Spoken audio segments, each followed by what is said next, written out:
ओम श्री गणेशाय नमः। ओम नमः शिवाय। सभी शिव भक्तों का एक बार फिर हार्दिक स्वागत है। पिछले अध्याय में आपने श्रावण मास की महिमा, नैमिषारण्य में ऋषियों की सभा तथा सूतजी महाराज द्वारा सावन मास के दिव्य महात्म्य का प्रारंभ सुना। आज हम सावन माह महात्म्य के द्वितीय अध्याय में प्रवेश करते हैं। सूतजी महाराज बोले, हे शौनकादि ऋषियों, श्रावण मास भगवान शिव का अत्यंत प्रिय महीना है। इस मास में किया गया प्रत्येक शुभ कर्म कई गुना पुण्य प्रदान करता है, परंतु केवल बाहरी पूजा ही पर्याप्त नहीं है। भगवान शिव सबसे पहले भक्त के हृदय की पवित्रता को देखते हैं। यह सुनकर महर्षि शौनक ने प्रश्न किया, हे सूत जी, यदि कोई मनुष्य अत्यंत गरीब हो और उसके पास पूजा की सामग्री न हो, तो क्या वह भी भगवान शिव की कृपा का अधिकारी बन सकता है?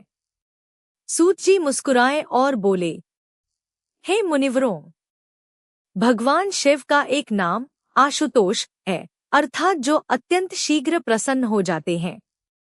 उन्हें सोने चांदी के आभूषणों की आवश्यकता नहीं, न ही भव्य पूजा की। यदि कोई भक्त निर्मल मन से केवल एक लोटा स्वच्छ जल अर्पित करे और सच्चे भाव से ओम नमः शिवाय का जप करे, तो भगवान शिव उस पर प्रसन्न हो जाते हैं। फिर सूत जी ने एक दिव्य कथा सुनानी आरंभ की। बहुत समय पहले एक छोटे से ग्राम में शिवदास नाम का एक निर्धन ब्राह्मण रहता था। उसका जीवन अत्यंत साधारण था।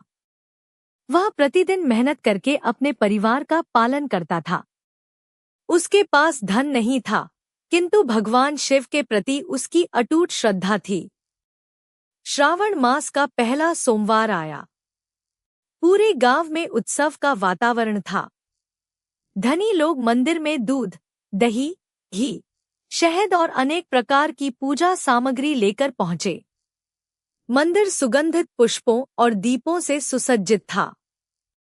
शिवदास के पास केवल मिट्टी का एक छोटा पात्र था, जिसमें उसने नदी का स्वच्छ जल भरा था। रास्ते में उसे एक बेल का वृक्ष मिला।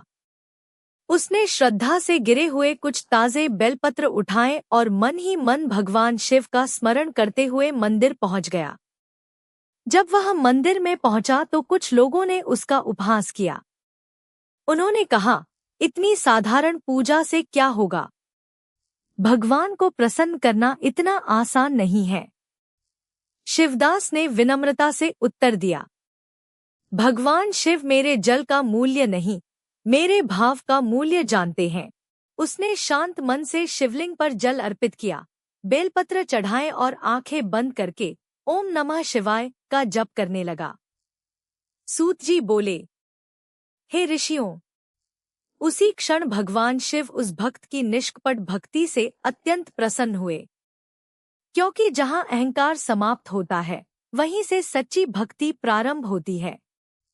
सूत जी ने आगे कहा, श्रावण मास हमें यह शिक्षा देता है कि पूजा का उद्देश्य केवल इच्छाएं मांगना नहीं, बल्कि अपने मन को पवित्र बनाना है।